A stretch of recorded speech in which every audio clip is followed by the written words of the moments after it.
सहना भवतु सहनौ भुनक्तु सह वीर्यं करवावहै तेजस्विनामदितमस्तु मा विद्विषावहै। ओम शांति शांति शांति। ओम गुरुभ्यो नमः। ब्रह्म ज्ञान के सत्संग में आप सबका स्वागत है।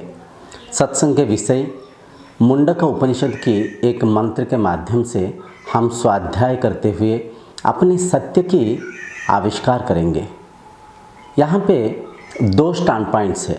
एक स्टैंड पॉइंट्स अगर आप देखें, स्वयं की खोज है। आध्यात्मिकता जो है स्वयं की खोज है। मैं कौन हूँ? क्या मैं ये हाड़ मांस से गढ़ा हुआ बनाया हुआ या शरीर हूँ, या तो इंद्रिया मन हूँ, या तो मैं कोई शरीर इंद्रिया मन से परे कोई शक्ति हूँ। खुद की सत्य की खोज है। दूसरे पॉइंट से अगर आध्यात्मिकता को हम देखा है, दूसरे पॉइंट से ईश्वर प्राप्ति बोल सकते हैं। यूँ समझिए, ये सारा संसार एक ही शक्ति से उत्पत्ति हुआ। उसी शक्ति में वही शक्ति ये संसार के हर कण कण में बैठा हुआ है। उस एकता का आविष्कार करना, आत्म तत्व की अनुसंधान करना ही आध्यात्मिकता की सर्वोच्च प्राप्ति। आध्यात्मिकता कोई गप कहानी नहीं है।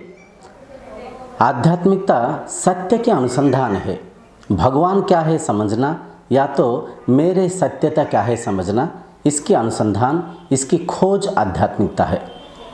आज हम मुंडक उपनिषद की प्रथम मुंडक षष्ठ मंत्र को, सिक्स्थ मंत्र के माध्यम से सबसे पहले हम मंत्र को समझेंगे। उस मंत्र के माध्यम से स्वाध्याय करते हुए अपनी सत्य को पहचानने के प्रयत्न करेंगे, आत्म तत्व को समझने के प्रयत्न करेंगे। मंत्र अध्ययन से पहले थोड़ा सा आधार के लिए आपको समझा दूं। ये जो सारा संसार उसी ब्रह्म शक्ति से उत्पन्न हुआ। आप ब्रह्म बोलिए, ईश्वर कहिए, चेतना चैतन्य कहिए, कॉन्शियसनेस कहिए, ये तमाम शब्द उसी एक शक्ति को ही दर्शा रहा है। तो एक ही शक्ति से पंचभूतों की निर्माण हुआ, पंचभूतों की जन्म हुआ। पंचभूत क्या है? आकाश, वायु, अग्नि, जल और पृथ्वी। ये पांच तत्वों से ये सारा संसार बना हुआ है। ये पांच तत्व उसी ब्रह्म से, उसी आत्मशक्ति से जन्म लिया। तो यहाँ पे इस बात को याद रखना चाहिए, वह जो आत्मशक्ति है ये संसार में बना हुआ हर एक वस्तु में, हर एक पदार्थ में विद्यमान है। हर एक पदार्थ के परे है। अगर अपने शरीर को हम परखें, शरीर इंद्रियों के माध्यम से परिचालन हो रहा है। इंद्रियां मन से नियंत्रित होते हैं। मन में चित्त बुद्धि अहंकार रूपी अंतःकरण है। शरीर इंद्रियां मन से परे, मन के ऊपर, मन से ऊर्ध्व में वह ब्रह्म है, वह शक्ति है, वह आत्मा है। और वो आत्मा और आप एक ही है। ये मंत्र में जो भी हम अभी चर्चा करने जा रहे हैं, ये तमाम विषय आपके बारे में चर्चा करने जा रहे हैं। तो आइए सबसे पहले मंत्र को पढ़ेंगे। मंत्र के माध्यम से हम स्वाध्याय करेंगे। मंत्र इस प्रकार है। यत् अदृश्यम अग्रह्यम अगोत्रम अवर्णम अचक्षुश्रोत्रम तदपाणिपादम नित्यं विभुं सर्वगतं सुसूक्ष्मं तद्व्यायम यद्भूतयोनि परिपश्यन्ति धीरा। बहुत गहरी मंत्र है। शांत मन से इसे समझिए। सबसे पहले यहाँ पे बताया जा रहा है यत् अदृश्यम। यत् अदृश्यम मतलब वह शक्ति अदृश्यमान है। उस शक्ति को देख नहीं सकते। क्यों देख नहीं सकते? विवेक होकर यहाँ पे समझिए। उस शक्ति से ये सारा प्रपंच, ये सारा विश्व जेहेतु निर्माण हुआ, पंचभूतों से बना हुआ, प्रत्येक शरीर के, मन के ऊर्ध्व में वह शक्ति है। वह शक्ति विषय है, वस्तु नहीं है। वस्तु को देख सकते हैं परंतु विषय को नहीं देख सकते। उदाहरण के तौर पे यूँ समझिए, हम आँखों से सारे भौतिक वस्तु पदार्थ को देख पाते हैं परंतु आँखों से स्वयं की आँखों को नहीं देख पाते। आप बोलेंगे आँखों को हम कहीं दर्पण में देख सकते हैं। दर्पण में तो आप आँखों के प्रतिबिंब को देख रहे हैं। अगर आप सेल्फी लेंगे, सेल्फी में क्या आँखों के चित्र को देख रहे हैं, परंतु आँखों की स्वयं आँख नहीं देख सकता। क्यों नहीं देख सकता? आँख दृष्टि शक्ति के विषय है, आँख आधार है। आँखों से हम सारे संसार के भौतिक वस्तु को देखने के द्वारा हम इस बात को भी समझ पाते हैं कि आँखें दिखाई दे रहा है। ठीक वैसे ही वह जो शक्ति है, वह शक्ति विषय है, वह शक्ति दृष्टा है। वह शक्ति जेहेतु मन को, इंद्रियों को, शरीर को एक वस्तु के रूप में, एक वस्त्र के रूप में विनियोग कर रहे हैं, उस शक्ति को मन के माध्यम से हम नहीं देख सकते, क्योंकि मन के ऊर्ध्व में है। वह शक्ति विषय है और वह शक्ति आप है। तो अदृश्यम बोला जा रहा है। अदृश्य मतलब वह शक्ति को हम चर्म चक्षु से नहीं देख सकते हैं। वह दृश्य नहीं है, वह दृष्टा है। उस शक्ति को केवल आप अनुभव कर सकते हैं। स्वाध्याय करते हुए उसी अदृश्य शक्ति को पहचानने के हम प्रयत्न कर रहे हैं। तो अदृश्यम, अग्रह्यम। अग्रह्यम मतलब उस शक्ति को ग्रहण नहीं कर सकते हैं। ग्रहण करना मतलब मान लीजिए नदी में कहीं जल बहते हुए जा रहा है, आप एक ग्लास में उसे ग्रहण करके, ग्लास के माध्यम से ग्लास में उसे ग्रहण करके पी सकते हैं। कहीं एक मोटे से तार में करंट बह रहा है, उस करंट को और दूसरे तार के माध्यम से आप ग्रहण करके दूसरे जगह पे ले सकते हैं, विनियोग कर सकते हैं। ये सब क्या है? वस्तु है। देखिए, नदी के पानी एक वस्तु है, ग्लास भी एक वस्तु है। इन दोनों पदार्थ को मनुष्य रूपी कोई एक व्यक्ति उस पानी को ग्रहण कर रहा है। तो व्यक्ति क्या है? विषय है। ये दोनों पदार्थ क्या है? वस्तु है। विषय वस्तुओं को जैसे ग्रहण कर रहा है, परंतु विषय विषय को ग्रहण नहीं कर सकता है। बहुत गहरी बात है यहाँ पे बोला जा रहा है। ग्रहण उसे किया जाता है जो वस्तु होता है, विषय नहीं है। यहाँ पे ब्रह्म में ये सारा संसार समाहित है, ब्रह्म से ये सारा संसार परिचालन हो रहा है। तो ब्रह्म जेहेतु फर्स्ट पर्सन एक्सपीरियंस है, ब्रह्म जेहेतु विषय है, उस विषय को ग्रहण नहीं किया जा सकता है। वह विषय सारे वस्तु पदार्थ को ग्रहण करता है, परंतु वह विषय को हम वस्तु के रूप में ग्रहण नहीं कर सकते। अग्रह्यम, अगोत्रम, उसके बाद में बोला जा रहा है अगोत्रम। अगोत्र मतलब जब एक बच्चा जन्म लेता है, उस बच्चा के जन्म के साथ साथ उस बच्चा जिस जाति में जन्म लिया, वैसे तो जाति प्रथा कुछ भी नहीं है, हम सब अपने कर्मों को मतलब अपने कार्य को पहचानने के लिए जाति प्रथा को हम बना रखे हैं। तो एक शिशु जब जन्म लेता है, जिस जाति में जिनसे जन्म लिया, उनका गोत्र उस शिशु को दिया जाता है। तो यहाँ पे अगोत्र मतलब बहुत गहरी बातें बोला जा रहा है। वह शक्ति का जन्म नहीं होता, वह शक्ति अजन्मा है। वह शक्ति देश काल वस्तु से परे है। वह शक्ति थे, है और रहेंगे। उस ब्रह्म से, उस आत्मा से पंचभूतों की जन्म ले रहा है। पंचभूतों में लीला करते हुए मृत्यु के साथ समाहित हो रहे हैं, परंतु वह ब्रह्म अदृश्य शक्ति है, वो जन्म नहीं ले रहे। तो यहाँ पे अगोत्रम बोला जा रहा है। अगोत्रम मतलब गोत्र उनको मिलता है जिनका जन्म होता है। अगोत्र मतलब वह शक्ति का जन्म नहीं है, वह शक्ति जन्म नहीं लेता है। अगोत्रम। अवर्णम, अवर्णम उस शक्ति के वर्णना भी आप नहीं कर सकते। वर्णना क्यों नहीं कर सकते? यहाँ पे शांत मन से समझिए। चिंता चिंतन हम मन के द्वारा करते हैं, वर्णना भी हम मन के माध्यम से ही तो करेंगे ना। वह काला है, गोरा है, लंबा है, चौड़ा है, वह शक्ति देखने के लिए ऐसे है, वैसे है, ये तमाम वर्णना हम कैसे करते हैं? मन के माध्यम से करते हैं। तो यहाँ पे वो शक्ति मन के ऊर्ध्व में है, मन के ऊपर है। मन को एक वस्तु के तौर पे वह शक्ति विनियोग कर रहा है, मन के दृष्टा वह शक्ति है। तो जेहेतु वह ब्रह्म मन के दृष्टा है, मन के सृष्टा है, तो मन के माध्यम से हम उस शक्ति के वर्णना भी नहीं कर सकते। अवर्णम। अचक्षुश्रोत्रम, उसके बाद में बोला जा रहा है अचक्षुश्रोत्रम। चक्षु माने आंखें है, श्रोत्र माने कान है। अचक्षु श्रोत्र मतलब यहाँ पे देखिए ये शरीर 5 ज्ञानेंद्रियाँ 5 कर्मेंद्रियों से परिचालन होता है। तो चक्षु श्रोत्र जो है ज्ञानेंद्रियों को दर्शा रहा है। ज्ञानेंद्रिय 5 क्या है? आँख, कान, जीभ, नाक और त्वचा।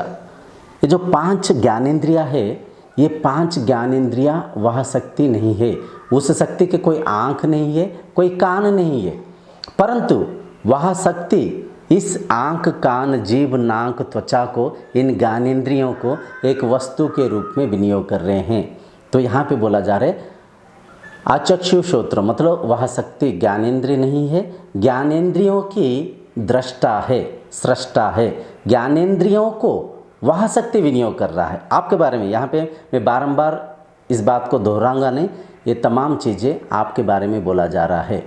आँख के माध्यम से ये भौतिक संसार को मन के द्वारा आप ही देख रहे हैं। आप मन के ऊर्ध्व में है, मन के ऊपर है, परंतु स्वयं को जेहेतु ये देह मान रखे हैं, आप स्वयं को जेहेतु नहीं पहचानते हैं, सारे दुख के कारण स्वयं को देह मानना, सारे दुख के कारण स्वयं के आत्म तत्व को नहीं पहचानना, जो भी है।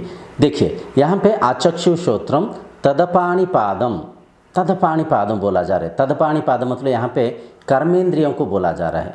5 ज्ञानेंद्रियों को तो आप समझ गए, 5 कर्मेंद्रियाँ है। कर्मेंद्रिय क्या है? पैर, हाथ, मुंह और जो विसर्जक अंग है मल मूत्र द्वार। तो ये जो 5 कर्मेंद्रियाँ है, वह 5 कर्मेंद्रियाँ भी वह ब्रह्म नहीं है। मतलब उस ब्रह्म के ना हाथ है, ना पैर है, ना मुंह है। वह ब्रह्म इन कर्मेंद्रियों को एक वस्तु के रूप में, वस्त्र के रूप में विनियोग कर रहे हैं। कई बार हम इस बात को आमतौर पे चर्चा तो करते, बोल तो देते हैं, लेकिन इस बात की गहराई को नहीं पकड़ पाते। हम बोलते हैं मेरे हाथ, मेरे पैर, मेरे सिर दर्द हो रहा है, मेरे शरीर मतलब मैं शरीर से भिन्न हूँ। मेरे हाथ मतलब मैं हाथ नहीं हूँ, मेरा हाथ है। हाथों को, पैरों को, मुंह को, शरीर को, ये इंद्रियों को मैं यूज़ कर रहा हूँ, मैं विनियोग कर रहा हूँ। मैं शरीर से भिन्न हूँ, मैं शरीर से परे हूँ। आशा करता हूँ आप समझ पाते होंगे। तदपाणिपातम, तदपाणिपादम के बारे में बाद में बोला जा रहा है नित्यम विभुम। नित्यम विभुम, नित्यम विभु मतलब, विभु मतलब वह शक्ति, वह ब्रह्म, वह ईश्वर बोलिए, आपके वह ब्रह्म तत्व बोलिए, एक ही बात है। नित्यम विभुम, वह विभु नित्य पदार्थ है। यहाँ पे देखिए नित्य क्या है, अनित्य क्या है, हमें समझना चाहिए। अनित्य पदार्थ वो है जो परिवर्तन हो रहा है, जिसका एक पक्की अस्तित्व नहीं है, कोई पक्का ठोसपन नहीं है, पल पल परिवर्तन हो रहा है। ये शरीर भी, ये संसार भी। शरीर को देखिए, बचपन से आज तक कितना आकार आकृति ले रखा है। इंद्रियां भी परिवर्तन हो रहा है, मन भी परिवर्तन हो रहा है। मन बचपन से खिलौना से खेल रहा था, फिर पढ़ाई, फिर नौकरी, फिर शादी, फिर घर परिवार। देखिए मन भी पल पल, हर पल परिवर्तन हो रहा है। बाकी संसार तो हर पल परिवर्तन हो ही रहा है। तो जो भी परिवर्तन हो रहा है वह अनात्मा है, अनित्य है। अनित्य, नित्य क्या है? वह शक्ति है। उस आत्मशक्ति नित्य पदार्थ है, जिसमें, जिससे ये सारा परिवर्तन हो रहा है। देखिए आत्मरूपी आप मन को, इंद्रियों को, शरीर को एक वस्तु के रूप में, वस्त्र के रूप में विनियोग कर रहे हैं। इसी कारण जब बचपन में वो छोटा शरीर को, वो छोटा सा मन को, वो छोटा सा इंद्रियों की जो भी अनुभव को आप अनजाने में मैं मान रखे थे। जब शरीर युवा वयस में आ गया, जब टीनेज में आ गया, उस शरीर को भी आप ही दृष्टा भाव से देख रहे थे, उस मन को भी आप ही देख रहे थे, उन इंद्रियों की जो भी अनुभवों को भी आप ही देख रहे थे। जब युक्त वयस में आ गए, मतलब थोड़ा सा और यंगस्टर हो गए और थोड़ा सा बड़ा हो गए, उस शरीर, उसकी मन, उसकी इंद्रियों को भी आप ही देख रहे हैं। इस पल जो शरीर है, इस शरीर को भी, इस शरीर के इस अवस्था को भी आप ही देख रहे हैं। तो आप नित्य पदार्थ है, शरीर के परिवर्तन को आप देख पा रहे हैं। बचपन वाला वह शरीर, फिर जब टीनेज वाला वह शरीर, अब के शरीर, भविष्य में शरीर के जो परिवर्तन, ये तमाम परिवर्तन को आप देख पा रहे हैं। इंद्रियों की परिवर्तन को आप देख पा रहे हैं, मन की परिवर्तन को आप देख पा रहे हैं, परंतु आप परिवर्तन नहीं हो रहे हैं। आप नित्य पदार्थ है, आप सत्य है। अज्ञानता से जेहेतु आप स्वयं को देह मान रखे हैं, देह भावना से स्वयं को देह मानकर देह की पीड़ा के साथ अपने स्वयं को पीड़ा को, मन के दुख के साथ, मन के सुख के साथ स्वयं दुखी सुखी होने की आप अभिनय कर रहे थे। परंतु सत्य ये है, आप नित्य पदार्थ है। नित्यम विभुम सर्वगतम, सर्वगतम मतलब वह शक्ति हर जगह है, संसार के हर जगह वही शक्ति विद्यमान है। ये बातें थोड़ा सा अजीब सा तो लग रहा होगा, लेकिन यह सत्य है, उपनिषद प्रमाण है। हम जो उपनिषद के माध्यम से इस बात की चर्चा कर रहे, यह मुंडक उपनिषद माध्यम है। उपनिषद वेदों की सारांश है। जो वेद है, ये उपनिषद, मुंडक उपनिषद जो है अथर्व वेद की सारांश है। तो यहाँ पे समझना चाहिए, शास्त्र अकाट्य है, शास्त्र प्रमाण है। शास्त्र जो बोल रहा है इससे कई लोग अनुभव किए हैं। आप भी इस बात को अनुभव कर सकते हैं। आप सीमित शरीर नहीं, आप असीम शक्ति, आप संसार के हर जगह है, हर जगह। नित्यम विभुम सर्वगतम सुसूक्ष्मम, सुसूक्ष्मम, सुसूक्ष्मम को समझिए। यहाँ पे बोला जा रहा है सूक्ष्म मतलब छोटा सा वस्तु है, छोटा से छोटा। मान लीजिए बैक्टीरिया है। बैक्टीरिया क्या है? सूक्ष्म पदार्थ है, जिनको हम इन आँखों से नहीं देख पाते। बैक्टीरिया को देखने के लिए, जर्म्स को देखने के लिए हमें माइक्रोस्कोप की आवश्यकता है। तो यहाँ पे बोला जा रहा है सुसूक्ष्मम।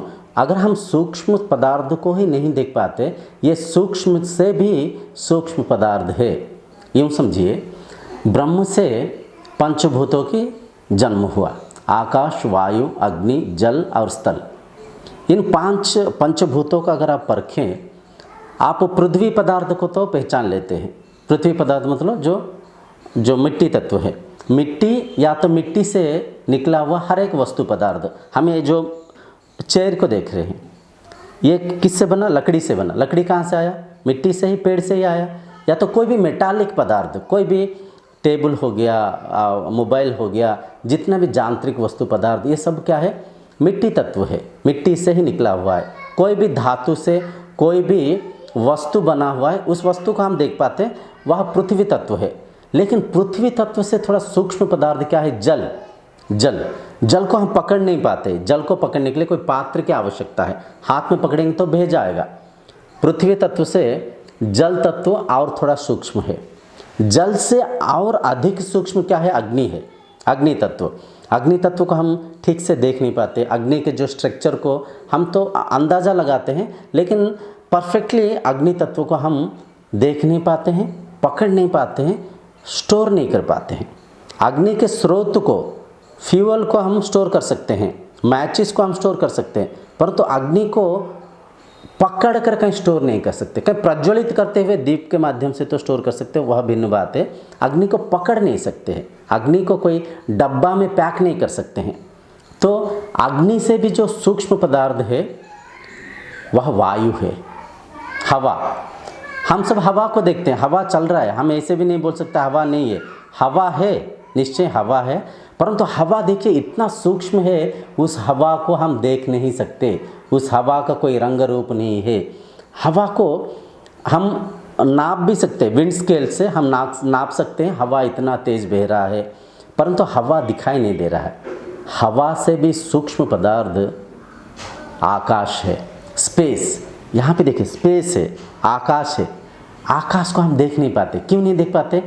हवा से भी वह सूक्ष्म पदार्थ है, स्पेस से भी, ये जो आकाश से भी सूक्ष्म पदार्थ वह ब्रह्म है।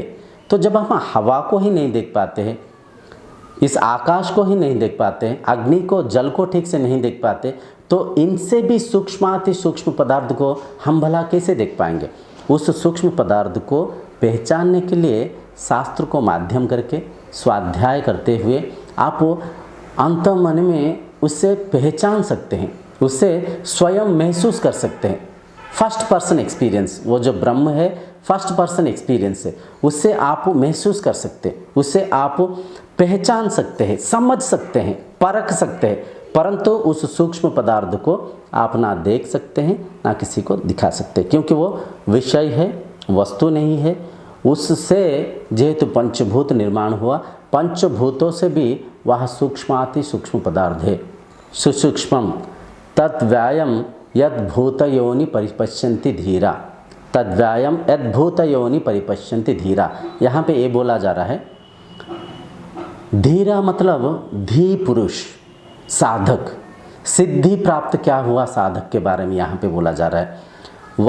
वह साधक, जिस साधक ने स्वयं के मन को, इंद्रियों को नियंत्रण रखते हुए, धारणा ध्यान करते हुए समाधिस्थ होकर उस ब्रह्म को अनुभव किया, जिसने आत्म साक्षात्कार किया, जिसने ब्रह्मानुभूति किया, जिसने ईश्वर प्राप्ति किया हुआ धी पुरुष, उस शक्ति को हर जगह, हर किसी में, हर भूत योनि में देखते हैं। भूत योनि मतलब, भूत मतलब क्या है? पंचभूत। पंचभूतों से बना हुआ प्रत्येक शरीर के अंदर वही एक शक्ति है।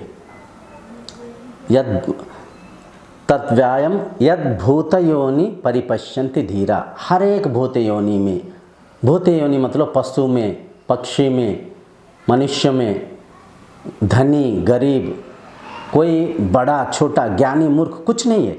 यहाँ पे वही ब्रह्म पंचभूत रूपी उस पंचभूतों से ये सारा संसार को, सारे शरीर को बनाकर ब्रह्म लीला कर रहे हैं।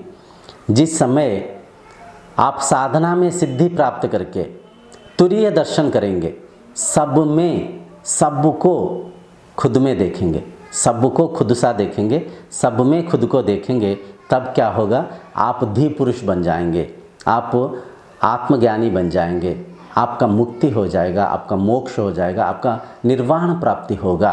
तो यहाँ पे ये बातें बोला जा रहा है, जो धीर पुरुष है, जो आत्मज्ञानी होते हैं, जो आत्म साक्षात्कार किया हुआ सिद्धि साधक है, उस शक्ति को हर एक के शरीर में देखते हैं। तो कहने के तात्पर्य, उसी एक शक्ति से ये सारा संसार निर्माण हुआ, उसी एक शक्ति में यह सारा संसार परिचालन हो रहा है। वही शक्ति हर कहीं पे है और वो शक्ति आप एक है। ये तमाम बातें आपके बारे में बोला जा रहा है। आप ये सीमित शरीर नहीं है, असीम ब्रह्म है, असीम आत्मशक्ति है, आत्मरूपी ब्रह्मरूपी आप प्रत्येक शरीर में विद्यमान है। इस चीज़ को जब आप पहचान लेंगे, परख लेंगे, साधना से सिद्धि प्राप्त करके आप तुरीय दर्शन कर पाएंगे, इस ब्रह्मानुभूति कर पाएंगे, तब आपका मन मुक्त हो जाएगा। मन ये जो माया में बंधा हुआ है, ये जो सीमित सीमा के अंदर, सीमित शरीर के अंदर जो आपका जो मन बंधा हुआ है, मन मुक्त हो जाएगा, मन तृप्त हो जाएगा, ये मनुष्य जीवन धन्य हो जाएगा। तो जीवन के सर्वोच्च लक्ष्य, उद्देश्य कहिए या तो सर्वोच्च प्राप्ति कहिए, ब्रह्मानुभूति करना, आत्म साक्षात्कार करना, ईश्वर प्राप्ति करना। तो आशा करता हूँ आप इन तमाम बातों को समझ पाते होंगे। आगामी अध्यायों में हम और भी कुछ मंत्रों के माध्यम से, सबसे पहले तो हम स्वाध्याय करके मन में इस बात को पक्का कर लेंगे, मैं ये देह नहीं, मैं ये सीमित शरीर नहीं, मैं असीम शक्ति हूँ, मैं ब्रह्म हूँ, मैं वही ईश्वर हूँ जिस ईश्वर को मैं ढूंढ रहा हूँ। मन में सबसे पहले तो पक्का करेंगे मैं देह नहीं हूँ। और जो ब्रह्म ज्ञान के चर्चा में जो भी बातें हम चर्चा कर रहे हैं, इन बातों को विश्वास करने की आवश्यकता नहीं है। ये सब बातें प्रैक्टिकली हम सब अनुभव कर रखे हैं, यह सत्य है। शरीर को, इंद्रियों को, मन को, मन के स्वभाव को, मन के दृष्टा को, ये तमाम चीज़ें हम दैनंदिन जीवन में हर दिन हम अनुभव कर रखे हैं। तो सारा अनुभव को आधार करते हुए जिस बातों को हम जानते हैं, पहचानते, उस पहचानते हुए इस ज्ञान को माध्यम करते हुए जिस शक्ति को हम नहीं पहचान पाते हैं, जिस शक्ति को हम नहीं समझ पाते हैं, जिस शक्ति को समझने से मन मुक्त होगा, उस शक्ति को पहचानने की, समझने की प्रयत्न करेंगे। आगामी अध्याय तक आपसे विदाई लेता हूँ। सर्वे भवन्तु सुखिनः। ओम शांतिर्भवतु।